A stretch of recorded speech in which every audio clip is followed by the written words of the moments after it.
नमस्कार दोस्तों। I hope आप सभी लोग ठीक होंगे। आज की क्लास में हम लोग एनटीपीसी मिनिमम मैथ सॉल्यूशन देखेंगे, जहां पर हम लोग मैथ के 30 प्रश्नों को सॉल्व कर रहे होंगे। हम लोग इस क्लास में सीखेंगे कि कैसे कम समय में ज़्यादा से ज़्यादा प्रश्नों को अटेम्प्ट किया जा सकता है, जिससे मेरा main target option and multiple होगा। आप देखेंगे कैसे 10 से 15 प्रश्न सेकेंडों में सॉल्व किए जा सकते हैं। अगर आपको मेरा वीडियो पसंद है तो प्लीज़ वीडियो को लाइक करना एंड मेरे चैनल को सब्सक्राइब कर देना। जैसा कि आप लोग जानते हैं कि टेक्स्ट बुक पे ऑफर चल रहा है। अगर आप लोग टेक्स्ट बुक पे कोई भी पास प्रो या पास प्रो मैक्स परचेस करते हैं तो आपको डिस्काउंट में pass pro 263 and pass pro max 307 में मिल जाएगा। अगर आप हमारा कोड या दी गई लिंक से डाउनलोड करते हैं, एप्लीकेशन डाउनलोड करते हैं, इसके बाद परचेस करते हैं, तो जो भी मेरा कमीशन बनेगा, जैसे कि आज एक बंदे ने परचेस किया, उसको मेरा कमीशन हुआ 29 रुपये, तो मैंने उसको 29 पे कर दिए। अगर आप परचेस करते हैं, आप हमें टेलीग्राम पे मैसेज कर देना, जितना भी मेरा कमीशन होगा आपको पे कर दिया जाएगा, जिससे आपको 263 या 307 जो भी है एक कम से कम में पड़ जाएगा। जैसे कि 30 रुपये अगर मेरा कमीशन आए तो आपको 30 रुपये पे कर दिया जाएगा।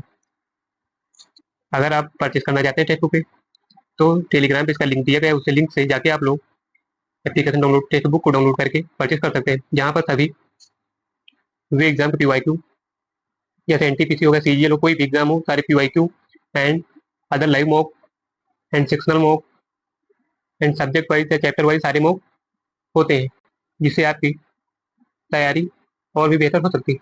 अगर आप परचेस करते हैं तो आप हमें टेलीग्राम पे मैसेज कर देना, आपको जितना भी कमीशन होगा आपके नाम से वो आपको पे कर दिया जाएगा मेरी तरफ से। इसमें मेरा कोई भी बेनिफिट नहीं है। अगर आप चाहते हैं तो आपका ही बेनिफिट है। जब 30 रुपये बचेंगे तो आपको तुरंत पे कर दिए जाएंगे। देखते हैं पहला प्रश्न। 32 और 69 के बीच सभी अभाज्य संख्याओं का औसत हमें बताना। तो आपको पता होगा कि अभाज्य संख्या 32 है नहीं, 33, 34, 35, 37 पहला, दूसरा 41 होगा एंड तीसरा 43 होगा एंड 47 होगा एंड 53 होगा एंड 59 होगा एंड 61 होगा एंड 67 होगा। इसके बाद 69 3 से डिवाइड है, यानी कि अभाज्य संख्या नहीं है। तो अभाज्य संख्या कितनी है यहाँ से? 1 2 3 4 5 6 7 8। क्या बताना हमको? इनका औसत मीन्स सभी का सम प्लस जितने नंबर के थे 8, सभी को 8 करेंगे डिवाइड बाई 8। 7 1 8, 3 11, 7 18, 3 21, 29, 1 31, 7 38, कैरी कितना? 3। ठीक है नहीं? लास्ट में 8 आ रहा है तो 8 बन जा 1, लास्ट में 1 होगा या 8 संग 48 या 4 होगा, जो भी ऑप्शन 1 होगा या 4 होगा। पॉइंट के बाद है तो ये हो सकता है, ये हो सकते हैं, चेक कर लेते हैं। बताने के हिसाब से ये आ सकता है, लेकिन ये भी हो सकते हैं। ठीक है, देख लेते हैं। 8 करेंगे 3, 3 4 7, 4 11 4, 15 5 20 5 25 6, 31 31 6, 37 3 40, 3 408/8, 8 5 40, 8 1 मीन 51 आंसर, 51 आंसर। अगला प्रश्न। एक शंख के आधार की त्रिज्या 14 सेंटीमीटर है तथा उसकी ऊंचाई 48 सेंटीमीटर है। इस शंख का कुल पृष्ठीय क्षेत्रफल एक वर्ग के क्षेत्रफल का 11 गुना है। वर्ग की भुजा ज्ञात करें। पृष्ठीय क्षेत्रफल क्या होता है शंख का? Pi R and L plus R, L plus R done is equal to कहते हैं वर्ग का क्षेत्र मानते हैं ए, भुजा कितने वर्ग की? ए है तो इसका स्क्वायर, यानी कि ये वर्ग का स्क्वायर गुणा 11, इसका 11 गुना है। तो यहाँ पे पाई की वैल्यू क्या होती है? ऑप्शन से जा रहे हैं। पाई की वैल्यू होती है, चेक करते हैं, 22/7, 22/7, यानी 11 दूना 22।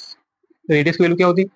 क्या दी है? 14 सेंटीमीटर गुणे 14, 7 दूनी 14, 2 to 4, L plus R equal to A square. जो भी ऑप्शन होपफुली 4 को मल्टीपल के सारे दिए, तो इसको सॉल्व कर लेते हैं।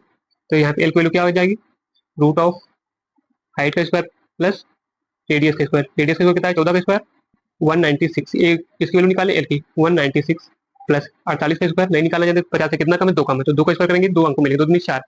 48 से जितना कम था 50 से उतना भी फिर से इसमें घटा दो, कितना? 46, 46 का था 23। ठीक है, इसको हाफ कर दो, 2304। एड करेंगे इसमें कितना आएगा? 0 एंड 5 2, कितना आएगा? 2500। एल की वैल्यू आ गई रूट 2500, मीन एल की वैल्यू क्या आ जाएगी? रूट हटाएंगे 5 5 25 मीन 50 का स्क्वायर। एल की वैल्यू आ गई 50, यहाँ पुट कर देंगे 4 गुणे 50 प्लस रेडियस कितनी? 14 इक्वल टू ए स्क्वायर। या कितना हो जाएगा? 64। दोनों तो बनना रूट कर दो, इधर भी, इधर ए आ जाएगा। 2 का स्क्वायर 2, 2 का स्क्वायर 4, तो 2 बाहर, यहाँ 64 यानी कि इसका 8 का स्क्वायर। एक वैल्यू कितनी आ जाएगी? 8 गुणे 2 mean 16 answer done. Option B is correct. अगला प्रश्न। दो संख्याएं 7:5 के अनुपात में है, उनका लघुत्तम समावर्तक और महत्तम समावर्तक गुणनफल 3500 है। संख्याओं का योग मीन एलसीएम दिया है एंड इंटू एचसीएफ कितना दिया? 3500। संख्याओं का योग अनुपात की 7:5 में, मीन्स इनका योग करेंगे 12, जो भी ऑप्शन होगा 12 का मल्टीपल होगा। एक गलत, एक गलत, एक गलत, ऑप्शन सी इज करेक्ट। अगर ऐसे नहीं समझ में आया तो इसको 7x मान लो, इसको 5x। फॉर्मूला क्या था, LCM into HCF is equal to 35, तो इसका मान दिया first number into second number. यहाँ दोनों वैल्यू पुट करेंगे, एक्स स्क्वायर की वैल्यू, एक्स की वैल्यू निकालेंगे, यहाँ पुट कर देंगे। डन। अगला प्रश्न, 57 की पावर 98, 35 की पावर 25 लिख लेते। 57 की पावर 98 गुणे 35 की पावर 25 गुणे 33 की पावर 96। इकाई कांक हमें बताना। अगर आप सॉल्व करने में जाएंगे 4 से डिवाइड करके तो बहुत बुरे जाएंगे। आपको पता लास्ट में जिसकी लास्ट में 5 होता है, इसकी कितनी भी पावर को लास्ट में 5 किया था। ठीक है नहीं, अब यहाँ या तो ये इसकी वैल्यू इवन होगी या ऑड होगी, इसकी वैल्यू इवन होगी या ऑड होगी।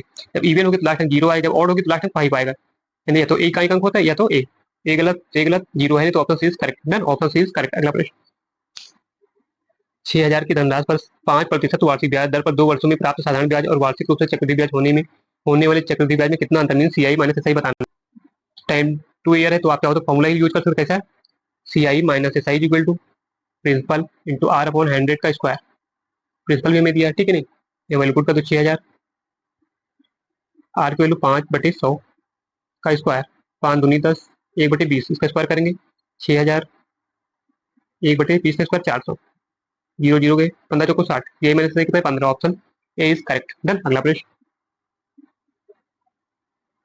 8 सेंटीमीटर त्रिज्या के एक वृत्त के अंदर एक वर्ग खींचा है तो वर्ग का क्षेत्रफल हमें बताना। सपोज ये कोई वर्ग है, एक मिनट, एक मिनट, पहले सर्कल बनाना, इसके अंदर हमें इसके अंदर वर्ग बनाना, मीन्स ऐसे हमें बताना क्या है, वर्ग का क्षेत्रफल। मीन्स अगर भुजा मान ले ए है, ए भी ए है, ए भी ए भी, ठीक है नहीं, ये कोई सर्किल का सेंटर है, ठीक है नहीं। अगर आपको पता हो तो ये दूरी कितनी हो गई, रेडियस, रेडियस कितनी थी 8 सेंटीमीटर, ये 8 सेंटीमीटर रेडियस, और इसको ए से जोड़ कितनी हो जाएगी 8 सेंटीमीटर ए भी हो जाएगी। ये पूरी तो दूरी क्या हुई, वर्ग का विकर्ण। वर्ग का विकर्ण क्या होता है, √2a। इसकी वैल्यू कितनी आ गई 8 16। हमें इसका क्षेत्रफल में भुजा स्क्वायर, इसकी वैल्यू हमें पता है, दोनों तरफ स्क्वायर कर दो, इधर भी एंड इधर भी, तो इधर कितना आ जाएगा 2a स्क्वायर आ जाएगा, ये इक्वल टू 16 का, इसको 16 इंटू 16 कर दो, 2 से काट 2 8 16। अब ए स्क्वायर की वैल्यू क्या आ जाएगी 8 48, 60 4 4 12 128, जो कि हमें निकालना था। Option B is correct. अगला प्रश्न, 8 35 7 तथा 31 में प्रत्येक में कौन सी संख्या जोड़ी जानी चाहिए ताकि परिणामी संख्या एक अनुपात में हो। अनुपात मतलब 8/35 का अनुपात, जो भी वैल्यू आए बराबर होना चाहिए अनुपात 7:31 की। क्या जोड़े इसमें, तो ऑप्शन से जाते हैं, पहले 2 अगर जोड़ के देखे तो ऊपर 10 हो जाएगा, नीचे 35 तो 37, किसी से कटेगा, ये नहीं कटेगा, इधर 9 हो जाएगा 33 हो जाएगा, ये पहला ऑप्शन गलत, कटेगा ही नहीं, ठीक है नहीं, ये 3 से कट जाएगा, बट 2 तो सेम नहीं आएगा। दूसरा ऑप्शन देखते हैं, 3 को देखते हैं, 8 3 11 हो जाएगा, इधर 38 हो जाएगा, इधर 7 3 10 हो जाएगा, इधर 33 हो जाएगा, फिर से किसी से नहीं कटेगा, इधर ना इधर कटेगा ना इधर कटेगा, ये भी ऑप्शन गलत। 1 को देखते हैं, 8 1 9 हो जाएगा, इधर 36 हो जाएगा, इधर 7 1 8 हो जाएगा, इधर 31 1 32 हो जाएगा, 9 चौक 36, 1/4, 8 1 8 32 मीन 1/4, इधर 23 बनना 1/4 mean option C is correct, option C is correct. अगला प्रश्न, एक व्यक्ति ने अपने मासिक वेतन का 1% बैंक में जमा किया जो 8% प्रतिवर्ष की दर से साधारण ब्याज प्रदान करता है। बैंक में 1% जमा किए अपनी इनकम का, बैंक उनको 8% साधारण ब्याज देता है। यदि व्यक्ति का मासिक वेतन 36,000 रुपये है, उसके द्वारा 4 वर्षों में अर्जित ब्याज 2880 है। ए का मान क्या करें, एसआई पर दिया गया है, एसआई की वैल्यू में दी कितनी 28,000, सॉरी 2880, रेट हमें दी है 8% एंड टाइम भी हमें दिया 4%। तो जितनी राशि उसने पे की है वो हम निकालेंगे, प्रिंसिपल यानी कि निकालेंगे बैंक के लिए कितना प्रिंसिपल। एक मिनट भाई, इसलिए फॉर्मूला लगाएंगे, क्या होता है S I equal to 2880, principal is equal to, sorry S I equal to principal into rate 8% into time 4/100, 4 दूनी 8, 25 चौको 100, ठीक है नहीं, 8 से काटो 8 3 24, कितना 4 8 48, तो पी की वैल्यू क्या आ जाएगी 360 गुणे 25, क्या आ जाएगी 25 0 0 25 का 150, 25 75 15 80, सॉरी 90, लेकिन 9,000, 9,000 रुपये उसने निवेश की। हम देखेंगे 9,000 तो उसके पूरे वेतन का कितना परसेंट है, जो 1% था, इसकी वैल्यू क्या है 1% की वैल्यू आ गई, तो 9,000 इसमें से 36,000 में मीन्स 1/4 है, 1/4, 9 चौक 36, 1/4, तो 100 पे कितना 25%, तो जितना भी उसने बैंक के लिए जमा किया तो वो 25% था टोटल वेतन का, मीन्स 1%, ठीक है 25% आंसर। अगला प्रश्न, एक ठेकेदार ने 50 दिन में एक दीवार बनाने का काम लेता है, इसके लिए 50 व्यक्ति को काम पर रखता है, लेकिन 25 दिनों के बाद वह देखता है कि काम केवल 40% भाग हुआ, तय समय से 10 दिन पहले पूरा करने के लिए उसे और कितने व्यक्ति को काम पर लगाना पड़ेगा। 40% प्रिपरेशन, 2/5, तो टोटल काम 5 था, टोटल वर्क। तो उसमें से 2 काम डन हुआ, यानी क्या डन हुआ, 2 काम डन हुआ। कितने दिन में, 50 दिनों में एक दीवार बने, तो वह इसके लिए 50 व्यक्ति थे, 50 व्यक्ति थे। 25 दिनों के बाद यानी 25 दिन तक काम किए, तो कितना काम हुआ, 2। करना कितना था, 5। बचा काम कितना, 3 यूनिट। अब कह रहा कितने व्यक्ति रखे 10 दिन पहले हो जाए, मतलब 50 दिन में करना था, 25 दिन हो गए, बचे कितने, 25 दिन। 10 दिन पहले नहीं, 15 दिन में पूरा काम करना चाहता है, बच्चे 15 दिन में करना चाहता है, तो बोलते एम आदमी हो, एम आदमी हो। सॉल्व कर लेंगे इसको, 3×5 = 15, 5×5 = 25, 25×2 = 50, यानी कि एम की वैल्यू आ गई 125, यानी कि 125 आदमी होंगे। तो बचा काम 10 दिन पहले यानी 15 दिन में करेंगे, 25 दिन इधर हुए तो 15 नहीं 40 दिन ये हो गए, 10 दिन पहले काम कंप्लीट हो गया, डन। तो ये कितने अधिक, पहले कितने थे, 50 थे, तो हो गए आदमी 125 में 75 आदमी एक्स्ट्रा उसने काम पे लगाया। Option A is correct, option A is correct, done. अगला प्रश्न, एक पासा 2 बार उछाला जाता है, दोनों उछालों से प्राप्त अंकों का योगफल 7 होने की प्रायिकता बतानी। पहला पासा अगर उछाएगा तो उसमें आने की प्रायिकता 1 2 3 4 5 6 कुछ भी आ सकता है, ठीक है नहीं। दूसरे पर मान लेते 1 आया, पहले पर 1 दूसरे पर 1, एक संभावना हुई, पहले पे 2 दूसरे पर 1, 2 संभावना, यानी कि 1 से 6 संभावनाएं बनेंगी, ठीक है नहीं। तो टोटल 6 × 6 मीन 36 पॉसिबिलिटी होगी कोई भी नंबर आने की, ठीक है। टोटल संभावनाएं कितनी हो गई, 36, जिसमें कोई भी नंबर आ सकता है, बट हमें बतानी योगफल 7 होना चाहिए। अगर 7 योगफल आने का मतलब पहले पर सपोज 1 आया, दूसरे पर 6, कितना हो गया, 7, डन। पहले पे 2 आया, दूसरे पे 5, डन। पहले पे 3 आया, दूसरे पे 4, 7 आ रहे कि नहीं। और फिर पहले पे 4 आया, दूसरे पे 3, पहले पे 5 आया, दूसरे पे 2, पहले पे 6 आए, दूसरे पे 1। अब इसके अलावा कोई संभावना बन नहीं बने, तो कितनी संभावनाएं हुई, 1 2 3 4 5 6, यानी 6 संभावनाएं हो गई। 6 संभावना टोटल कितनी थी, 36 में 7 दोनों अंकों का सम, 7 आने की प्रोबेबिलिटी 6/36 होगी, नहीं 1/6, 1/6 आंसर, डन, 1/6 आंसर। अगला प्रश्न, 20 संख्याओं की एक श्रेणी का औसत 50 है, श्रेणी में सबसे बड़ी संख्या और सबसे छोटी संख्या के बीच का अंतर 76 है, या श्रेणी में से सबसे बड़ी संख्या और सबसे छोटी संख्या को हटा दिया जाए तो औसत 48 प्राप्त होता है। मूल संख्याओं में सबसे छोटी संख्या बतानी, हमारे सबसे छोटी संख्या x है, सबसे छोटी, तो सबसे बड़ी क्या हो जाएगी, x + 76, यानी 76 का अंतर है, ठीक है नहीं। तो इसमें हम लोग सम पे भी जा सकते हैं, कैसे सम पे, 20 संख्याओं का औसत 50, इनका सम कितना हो जाएगा, सम ऑफ 20 नंबर 50 × 20, 100, 5 2 0 1000, ठीक है नहीं। बची हुई बाद में 48 संख्याओं का औसत कितना दिया, सॉरी नहीं 18 संख्याएं बची, बची कितनी, 18 संख्याएं, उनका औसत कितना, 48, 18 × 48 करेंगे, 18 × 144, कैरी कितना, 14, सॉरी बच्चे नहीं सही, 18 × 18 144, कैरी कितना, 14, 18 चौक 72, 72 14 86, ठीक है नहीं, 864, ये 48 आ गए, सॉरी भाई, ये 18 संख्याओं का आ गया। इसमें माइनस करेंगे तो बची 2 संख्याओं का आ जाएगा जो हटाई गई, जो 2 संख्याएं हटाई गई उनका औसत सम आ जाएगा, सम आ जाएगा। कितना आ जाएगा, 10 में से 4 के 6 बचे, 9 में से 3 के बचे, या 1 बचे, मीन 136, ठीक है नहीं, सॉरी।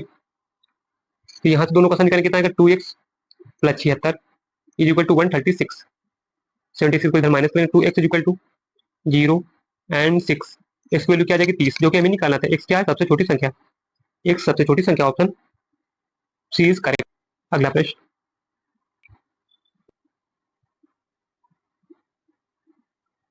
एक इमारत के शीर्ष से एक टावर के शीर्ष का पाद का उन्नयन और अवनमन कोण 60 डिग्री एंड 30 डिग्री है। यदि इमारत की ऊंचाई 5 मीटर है तो टावर की ऊंचाई बतानी है, इसलिए फिगर पहले ड्रा करते हैं। कैसे, ये कोई क्या हो गया, 1 मिनट भाई, इधर बनाते हैं। ये मीनार हो गया जो कि 5 मीटर ऊंचा है, और ये हो गया टावर जो कि आम बात है कि मीनार से बड़ा ही होगा। इसके शीर्ष, टावर के शीर्ष और पाद, शीर्ष का उन्नयन कोण कितना, 60 डिग्री, यानी शीर्ष से जब बनाएंगे यहाँ से तो ये है 60 डिग्री, एंड इसके पाद यानी कि ये निचली निचला बिंदु, इससे 30 डिग्री का कोण, यानी ऐसे, ठीक है नहीं। तो ये हो जाएगा 30 डिग्री, अगर ये 30 डिग्री है तो ये भी 30 डिग्री होगा, 30 डिग्री, ठीक है नहीं।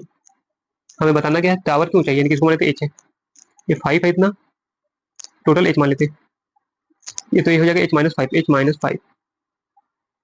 तो पहले इसके बीच की दूरी निकाल लेते हैं, यानी कि यहाँ से यहाँ तक ये दूरी पहले निकालेंगे, तो इसमें इस त्रिभुज में tan 30 लगा दो, tan 30 की वैल्यू तो 1/, शॉर्ट में कर 1/√3 = लंब 5/आधार, मीन्स इसको एक कुछ में मान लो, x, x की वैल्यू क्या आ जाए, 5√3, 5√3, ये वैल्यू आ गई 5√3, ये भी वैल्यू हो जाएगी 5√3, ठीक है ना, समझ जाना। अब इस बड़े वाले त्रिभुज में लगा दो tan 60, tan 60 क्या होता, √3, tan 60 की वैल्यू √3 = लंब कितना, ये इतनी दूरी, यानी कि h-5, h-5 बटे आधार कितना, 5√3, इधर जाएगा मल्टीप्लाई 5 रूट 3 3 यानी 5 15 इक्वल टू h-5। इधर जाएगा प्लस हो जाएगी, यानी एच की वैल्यू क्या आ जाएगी 20। एच की वैल्यू आ गई 20, जो कि हम माने थे। एच क्या था, टावर की ऊंचाई 20 मीटर आंसर डन। अगला प्रश्न, जे अकेले एक कार्य को 40 दिन में पूरा कर सकता है तथा के अकेले उसी कार्य को 60 दिन में पूरा कर सकता है। उन्होंने साथ मिलकर कार्य करना आरंभ किया। के कार्य पूरा होने से 5 दिन पहले ही कार्य छोड़कर चला गया। कितने दिन में पूरा हुआ, तो कार्य कितने दिन में पूरा हुआ। क्या क्वेश्चन कह रहा, जे अकेले किसी कार्य को 40 दिन में एंड के अकेले उसी कार्य को 60 दिन में। तो यहाँ से टोटल वर्क निकाल लेंगे, मीन्स इनका एलसीएम 40 60 का एलसीएम 120, 4 × 12 या 6 × 2 = 12। मीन्स ये अगर एक दिन में 3 यूनिट काम करता तो कि एक दिन में 2 यूनिट काम करेगा। क्वेश्चन क्या, अगर 5 दिन पहले कौन चला गया, के जो है 5 दिन पहले चला गया, मतलब कि एक दिन में 2 यूनिट काम करता है। 5 दिन अगर और साथ रहता तो 5 दिन 10 काम करता है, तो काम में हम उसका पूरे दिन काम करा लेंगे, पर उसका 10 काम इसमें ऐड कर देंगे समझने के लिए, ठीक है, ताकि उसको हटाना ना पड़े। मीन्स 130 काम जो है दिनों में तो उतना ही खत्म हो, क्योंकि हम 2 के को एक्स्ट्रा दिनों के लिए रख लें, बट उसका काम हमने इसमें ऐड कर दिया, उसका काम हमने इसमें ऐड कर दिया, ठीक है नहीं। तो हमें बताना क्या है, कार कितने दिन में पूरा खत्म होगा। मीन्स दोनों मिलेंगे 3 तो 5, 5 यूनिट काम करेंगे एक दिन में। 5 से डिवाइड, 5 दूनी 10, 5 छक्का 30 मिनट, 26 दिन में पूरा काम खत्म हो जाएगा। 26 दिन में पूरा काम खत्म हो जाएगा। ऐसे प्रश्नों में ऐसे ही किया जाता है। अगर जिनका बोला जा रहा है कितने दिन पहले काम छोड़ दिया, मतलब उनका काम उसमें ऐड कर लो, बाकी पूरे दिन तक काम करा लो, ठीक है नहीं, क्योंकि उसके ऊपर कोई फर्क नहीं पड़ेगा, क्योंकि हमने उनका कार्य एक्स्ट्रा ऐड कर लिया है। डन। अगला प्रश्न, दो संख्याओं का गुणनफल 93/75 है। जब सबसे बड़ी संख्या को सबसे छोटी संख्या से विभाजित किया जाता है तो भागफल 15 प्राप्त होता है। तो इन संख्याओं का योग कितना होगा। दो नंबर ए मान लेते हैं, बी मान लेते हैं। इनका मल्टीपल कितना दिया, 93/75, ठीक है नहीं, यानी कि होपफुली इसके लास्ट में 5 रहा होगा एंड इसके लास्ट में 5 रहा होगा। दोनों को एड करेंगे, लास्ट में 0 होना चाहिए। ए ऑप्शन गलत एंड ए ऑप्शन गलत, क्योंकि अगर किसी एक की वैल्यू 0 रहेगी तो लास्ट में 0 आएगी, जो कि दिया नहीं, कि 2 ऑप्शन पहले ही कट कर सकते हैं, ठीक है नहीं। आई होप समझ गए होंगे। क्वेश्चन क्या कह रहा है, जब बड़ी संख्या मान लेते बड़ी संख्या बी को छोटी संख्या, सॉरी, जब बड़ी संख्या मान लेते ए को छोटी संख्या से भाग किया जाता तो भाग पर 15 प्राप्त होता, रिमाइंडर 0। कुछ कहने तो मतलब 0। जैसे बी की वैल्यू क्या, सॉरी ए की वैल्यू क्या आ जाएगी, ए इक्वल टू 15 इंटू बी। ये आप लोग जानते हैं, तो ए अपॉन बी कितना आ जाएगा, इनका रेशियो 15:1। अगर ए 15 यूनिट होगा तो बी 1 यूनिट होगा, 15x मान ले तो इसको 1x, दोनों को मल्टीप्लाई कर दो, यहाँ 15x हो जाएगा and 1x means x equal to 93/75, जो कि हमें दिया। एक चीज भाई लोग, और हमें बताना कि दोनों का सम मीन 15 एक 16 यूनिट की वैल्यू हमें बतानी, 16 यूनिट की वैल्यू हमें बतानी। इनका सम करेंगे तो 16 यूनिट आएगा। मीन्स जो भी ऑप्शन होगा 16 का मल्टीपल हो गया, 16 32 16 पंचे यहाँ हो सकता है, इसको करेंगे 16 32 6 बचा, ये ऑप्शन गलत, ठीक है, ये ऑप्शन गलत। Means option A is correct, बिना सॉल्व के ऑप्शन ए इज करेक्ट। बस सॉल्व करना चाहिए, 15 से काटेंगे, 15 छक्का 90, 15 30, 15 पच्चीस 75, एक्स स्क्वायर की वैल्यू कितनी आ गई, ठीक है, एक्स की वैल्यू दोनों तक अंडर रूट कर देंगे। एक्स की वैल्यू आ जाए 15 15 सॉरी 25 25 625, एक्स की वैल्यू 25, 16 यूनिट की वैल्यू निकाल, 16 गुणे 25 mean 400 answer. 25 choco 100, 4 16 400, done, option A is correct. अगला प्रश्न, केंद्र ओ वाले एक वृत्त पर 3 बिंदु ए बी पी है। पहले बना लेते हैं एक सर्कल, ठीक है नहीं, सपोज दिस ना सर्कल। इस पे 3 बिंदु हम लेट कर लेते हैं, एक ए मान ली, एक बी मान ली, कहीं भी मान लो, ए बी एंड पी इधर मान लो। बीच में सर्कल का centre means O, O A P means O A P, O A P कितना दिया 25, angle 25, A B radius and O B P, O B, O B A B से यहाँ से मिलेगा, ठीक है नहीं, ओ बी पी मीन्स 35। तो ए ओ बी ए, एक मिनट भाई, ए ओ बी एंगल हमें बताना, ठीक है नहीं, a radius and a radius. Radius पे बना कोण कितना 25 डिग्री, तो ये भी 25 हो, कितना है 25 डिग्री हो जाएगा। ए 35 तो ये भी 35 डिग्री, ठीक है नहीं, डन। ये 25 से 25 50, तो ये कितना हो जाएगा, एक मिनट ध्यान से देखिएगा, ये कितना हो जाएगा 25 25 50 मीन्स 130, 25 25 50 हाँ 130। और इसके साइड ये कितना हो जाएगा 25 35 35 70 मीन्स 110, क्योंकि तीनों कोणों का सम 180 होता है मीन्स 180, तो 130 120 130 110 कितना हुआ, ये टोटल एंगल कितना, टोटल एंगल ध्यान से देखिएगा 110 200 240 240, ये पूरा एंगल 240 हुआ। ये पूरा कितना होता है 360, यानी 240 हो गया तो बचा कितना 120, डन। ये आ जाएगा 120 आंसर। आई होप समझ गए होंगे, आई होप समझ गए होंगे, डन। ये पूरा 240 है, ये पूरा कितना होता है 360 डिग्री, एक राउंड कितना 360 डिग्री, तो ये इतना आता। दूसरा कलर कर लेते हैं, एक मिनट, ये यहाँ से यहाँ तक 240 एंड इतना कितना 120, done, option D is correct. I hope समझ गए होंगे। अगला प्रश्न, समान आयतन के 3 बर्तनों में दूध और पानी का अनुपात क्या, मिल्क एंड वाटर का अनुपात 2:5 एंड 4:7 एंड 5:7 है। तो एक साथ मिलाया जाता तो परिणामी मिश्रण में दूध और पानी का अनुपात या 5:2 7 यूनिट है, या 7:4 11 यूनिट है, या 7:5 12 यूनिट। पहले हम सभी को 1:1 मीन सभी का क्वांटिटी सेम करेंगे, इनका एलसीएम लेके सभी क्वांटिटी सेम करेंगे। 7 11 12 के एलसीएम। अगर ऐसे नहीं समझ तो ऐसे करेंगे। मिल्क किसका रेशियो होता है, मिल्क एंड वाटर, यहाँ पे मिल्क अनुपात वाटर। ठीक है, सभी को एड करना। पहली कंडीशन मिल्क कितना है, 2 है, टोटल कितना 7, 7 में 2 मिल्क है कितना 7 में। दूसरे मिल्क 4 है कितने 11 में, 4 है कितने 11 में, और 5 है कितने 12, 5 है 12 में। इनका अनुपात बताना किसे, वाटर, वाटर कितना 5 है किसमें 7 में, अनुपात सॉरी प्लस 8 करना है। 7 है यहाँ पे 11 में, 7 है 11 में प्लस 12 है 12 में कितना 7 वाटर, 7 वाटर है 12 में। अब इनका एलसीएम ले लीजिए, अभी मल्टीप्लाई कर देना, इधर की जो वैल्यू आएगी इधर की वैल्यू आएगी, वही इसका रेशियो होगा। ठीक है, नहीं सॉल्व कर लेना आप लोग। अगला प्रश्न, 5 सेंटीमीटर त्रिज्या वाली एक ठोस गोले को पिघलाकर एक अधिकतम संभव संख्या में 1 सेंटीमीटर त्रिज्या वाली ठोस गेंदें बनाई जाती हैं। यदि गेंदों को एक घनाकार डिब्बे में इष्टतम ढंग से रखा जाता है तो डिब्बे में कितना प्रतिशत स्थान अप्रयुक्त रहेगा, मीन्स आप प्रयुक्त बिना यूज के, मीन्स खाली स्थान कितना बचेगा। ठीक है नहीं, सपोज ये कोई घन है एंड ये कोई गोला। ठीक है नहीं, कोई घन है एंड उसके अंदर एक गोला है। घन गोले की त्रिज्या कितनी 5 सेंटीमीटर, 5 सेंटीमीटर है, तो इसका व्यास देखा जाए 5 5 10 यानी 5 है 5, तो इसकी साइड कितनी आ जाएगी 10, 10 हो जाएगी 10 हो जाएगी 10 है। अब इस गोले से 1 सेंटीमीटर त्रिज्या की गेंदें बनाई, इसका मीन्स इसका वैल्यूम एंड इसका वैल्यूम सेम रहेगा, इसका वैल्यूम एंड इसका वैल्यूम सेम रहेगा। अगर इस वैल्यूम को डिब्बे के अंदर रखेंगे तब भी उतना ही कवर करेगा क्योंकि वैल्यूम सेम है। इस वैल्यूम को इसमें रखेंगे तो भी वही कवर। तो 1 सेंटीमीटर ये गोले से भ्रमित करने के लिए दिया गया है। ठीक है नहीं, इससे कोई मतलब नहीं। हमें बताना क्या है, बिना यूज के, मीन्स ए वैल्यू जो बिना यूज की वैल्यू है इसकी, इसका प्रतिशत हमें बताना है। ठीक है, तो कैसे निकालेंगे, पूरे घन का वैल्यूम मीन्स भुजा क्यूब बचा 1 मिनट भाई, निकालेंगे बचा भाग, बचा यानी अप्रयुक्त भाग, बचा भाग इज इक्वल टू घन का आयतन कितना 1 क्यूब मीन्स 10 का क्यूब 1000 माइनस गोले का 4/3, पाई की वैल्यू 22/7, आर की वैल्यू 5 5 25 25 125। ठीक है नहीं, सोल्व कुछ तो कट नहीं रहा, जो यानी कि जो भी ऑप्शन पॉइंट में सारे दिए गए मीन्स नजदीक उसके ऑप्शन हम सटीक देख सकते हैं। 3 3 सॉरी 3 1 3 3 3 इन 1.33 समथिंग, इसको करेंगे 7 3 21 बचा कितना 1, 7 1 के साथ 3.14। ठीक है नहीं, इसकी वैल्यू गुणे 125 यानी कि 1000 माइनस 3 1 के 3 4 पॉइंट समथिंग आएगी, 4 पॉइंट समथिंग गुणे 125, 125 गुना 250, जो ये वैल्यू आएगी 500 से बड़ी आएगी, 500 से बड़ी आएगी। जब 1000 पूरा वैल्यूम है, इसमें से ये वैल्यू घटेगी नहीं, मीन्स जो भी एक बचा हुआ भाग है ये आधे से कम बचेगा, आधे से कम, क्योंकि आधा 500 इसका बन रहा है, मीन 50% इसका 500, यानी कि जो भी ऑप्शन 50% से कम होगा, जो भी रिमेनिंग है अप्रयुक्त भाग बच रहा है वो 50% मीन 500 से कम वैल्यू का है। ठीक है नहीं, एक ही ऑप्शन होगा, ऑप्शन डी इज करेक्ट, ये तीनों गलत। जो भी ऑप्शन होगा इसके आधे परसेंट से कम होगा, मीन 50% से कम होगा, क्योंकि इसकी वैल्यू रिमेनिंग पार्ट की वैल्यू 1000 में से 500 प्लस घटाएंगे तो 500 से कम आएगी, 500 से माइनस करेंगे तो ये वैल्यू 500 से कम ही आएगी, सॉरी 500 से कम ही आएगी। ठीक है, रिमेनिंग वैल्यू जो 500 से कम है, एक ही ऑप्शन दिया था इसलिए हम फट से टिक कर दी। अगला प्रश्न, वरना सॉल्व करते फिर जो वैल्यू आती है उसको ऊपर रखते, फिर टोटल कितना था 1000 गुणे 100, सॉल्व करते वही आंसर। ठीक है नहीं, अगला प्रश्न,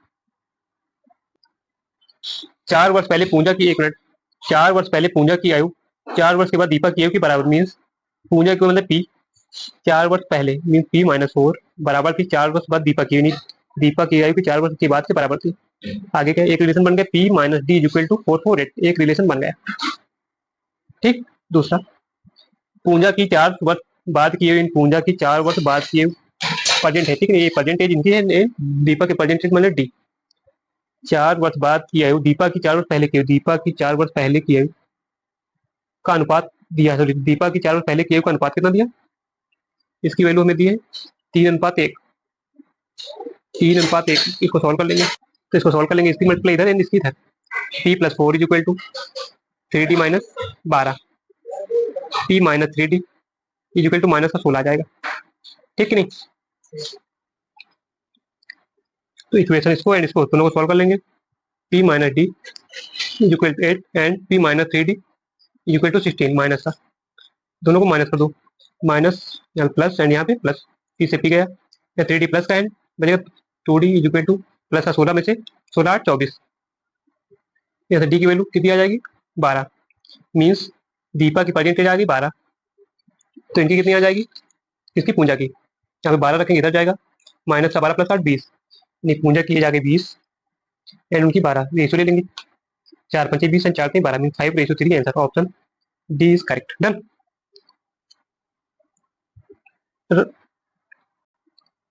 राम स्थान ए से बी तक 12 किलोमीटर प्रति घंटे की एक समान चाल से साइकिल चलाते हुए जाता है और फिर साइकिल चलाते हुए स्थान ए तक वापस आता है। उसका दोस्त गोपी स्थान ए से बी तक एक नाव से यात्रा करता है, मीन्स सेम डायरेक्शन, सेम दूरी। ए से वापस आता है जहां उसकी शाम दिन में चाल 10 किलोमीटर प्रति घंटा और नदी का प्रवाह 4 किलोमीटर प्रति घंटा है। स्थान ए पर पहले वापस कौन आएगा? मतलब वही बंदा पहले आएगा जिसकी एवरेज स्पीड मीन जाने आने में एवरेज स्पीड मैक्सिमम होगी, मीन ज्यादा होगी, ठीक है नहीं? तो जाने आने में राम द्वारा चली गई दूरी सेम है, तो इसकी एवरेज स्पीड का फॉर्मूला क्या होता है? एवरेज स्पीड राम की क्या आ जाएगी? एवरेज स्पीड ऑफ राम क्या आ जाएगी? 2x इंटू वाई मीन पहली दूरी, सॉरी पहली स्पीड इंटू दूसरी, 12 गुणे 12, जाने में 12 किलोमीटर प्रति घंटे एंड आने में भी, बटे एक्स प्लस वाई मीन दोनों स्पीड का सम मीन 12 12 24, 12 दूना 24 से 24 गया, means average speed of Ram कितनी आ गई? 12 किलोमीटर पर आवर। एंड जो गोपी भाई साहब हैं ये जाएंगे धारा की दिशा में, क्योंकि शांत जल में चाल कितनी 10 किलोमीटर प्रति घंटे, जब धारा की दिशा में जाएंगे तो स्पीड कितनी 10 14 यानी 14 किलोमीटर प्रति घंटे जाने में हो गई। अब धारा के विपरीत आएंगे तो एक्चुअल में 10 है, विपरीत आएंगे यानी कि 4 किलोमीटर घट जाएगी, मीन 6 किलोमीटर पर आवर, दो स्पीड इनकी आ गई। तो एवरेज स्पीड ऑफ गोपी, ठीक है नहीं? तो वही फॉर्मूला क्योंकि डिस्टेंस सेम है, 2 इंटू एक्स 14 एंड वाई 6 बटे दोनों का सम 14 6 20, 2 से कटा 2 दाम में 20, 14 छंग 6 2 को 24, 6 के 6 2 8 14 मीन्स 8.4 आएगी एवरेज स्पीड ऑफ गोपी, 8.4। तो किसकी एवरेज स्पीड ज्यादा है? राम की, राम भाई साहब की एवरेज स्पीड ज्यादा है, मीन्स सबसे पहले राम ही वहां पे पॉइंट ए पे आ जाएगा, means option B is correct. Done, option B is correct. अगला प्रश्न देखिए, एक निश्चित धनराशि पर ए बी सी के मध्य 2:3:4 के संगत अनुपात में बांटा जाना है, लेकिन गलती से उन राशि को क्रमशः 7:2:5 के अनुपात में बांटा गया। इसके परिणाम स्वरूप बी को 40 रुपए अधिक, सॉरी बी को 40 रुपए कम मिले। धनराशि क्या थी? मीन पहले वाली धनराशि हमें बतानी, इसका सम बना 2:3:4 मीन 4 3 7 2 जो भी ऑप्शन होगा या 3 का मल्टीपल होगा या 9 का मल्टीपल होगा। 2 1 3 7 2 9 3 2 5 8 2 10, यानी कि दो ऑप्शन तो एकदम से नहीं होंगे, ठीक है नहीं? ये ऑप्शन हो भी सकते हैं क्योंकि अगर डिवाइड में 9 आ रहा तो 9 से 9 कट जाएगा, ठीक है नहीं? बट एग्जाम में टाइम कम है तो ये दो ऑप्शन को एलिमिनेट कर सकते हैं। राशि को इस अनुपात में बांटना था, बट गलती से 7:2:5 अनुपात में बांट दिया। मीन यहाँ पे अमाउंट कितना रहा? 4 3 7 2 9, यहाँ पे 7 2 9 5 14, मीन दोनों कंडीशन में अमाउंट तो सेम होगा, ठीक है? अमाउंट सेम होगा तो इसको 14 और 9 का एलसीएम कितना आएगा? इससे मल्टीप्लाई कर देंगे, 14 9 या 126, इसको 14 से मल्टीप्लाई कर दो पूरे को, एंड इसको पूरे को 9 से मल्टीप्लाई कर दो, ठीक है नहीं? 14 9 28 एंड 14 42 एंड 14 को 56, इसको 9 से करेंगे, 9 से 63, 9 दूनी 18, 9 पचे 45, मीन ए को यहाँ 28 मिल रहा था, यहाँ 63 निकाला, बी को 40 रुपए कम मिले, यहाँ कितने 42 मिले थे, यहाँ पे 18 मिले, कितने कम मिले? मीन्स इनको 24 रुपए कम मिले, एक्चुअल में दिया कितना 40, यानी 24 यूनिट की वैल्यू 40 है। तो निकालना क्या इनका सम, यानी पूरा अमाउंट हमें बताना है, एड करके कितना आएगा?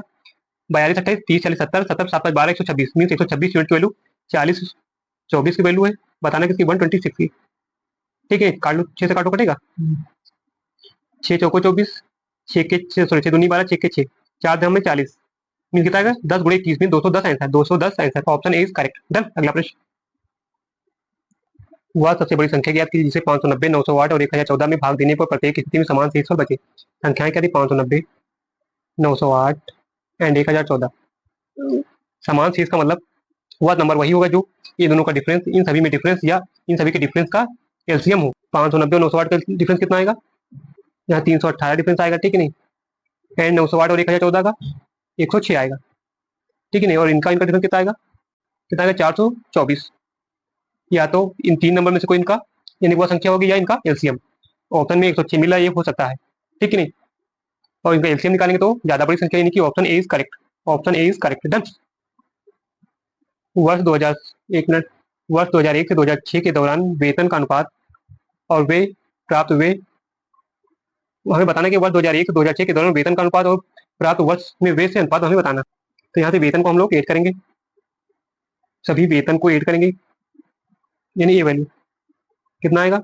5 11 2 13 14 2 16 का 6, 1 2 3 3 6 4 10 5 15 5 20, यानी कि 206 सॉरी 216, और इन सभी को ऐड करेंगे 200 2 5 2 7 1 800 3 6 2 900, 6 3 9 2 1100, 1.5 3 7 1000 मीन्स 1000, 2.5 6 7 2 9 1025, सही है ना, 6 7 2 9 1025, 2 8 10 1125,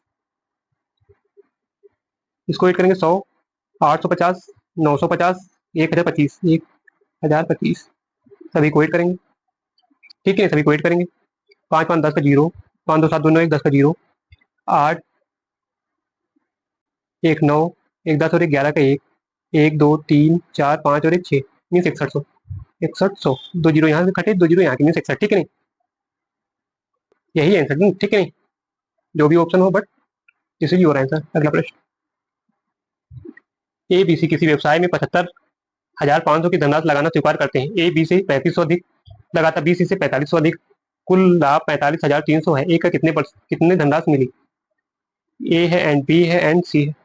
क्या दिया? बी को सी से 45, अगर सी को एक्स मिले तो बी को एक्स प्लस, सॉरी मिले नहीं, व्यवसाय में इन्वेस्ट किया 4500, और ए को बी से 3500 अधिक, यानी कि ए को इससे 3500 अधिक, नहीं 35 एक्स प्लस 8000, एक्स प्लस 8000, ठीक है नहीं, कैसे इसको प्लस 3500 यहाँ प्लस 4500, ठीक।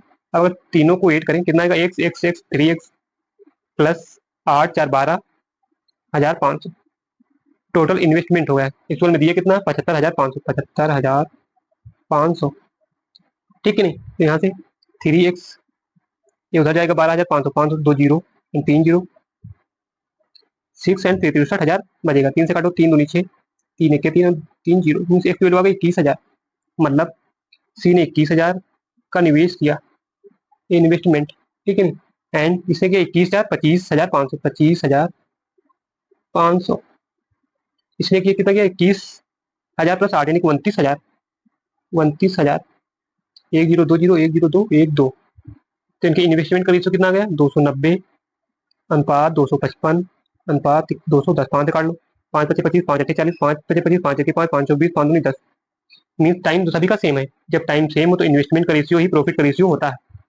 बताना कि ए का कितना भाग मिला, तो यहाँ से टोटल प्रॉफिट कितना आ जाएगा? 58 42 कितना, 8 2 10 100 151, टोटल प्रॉफिट कितना? 151 यूनिट।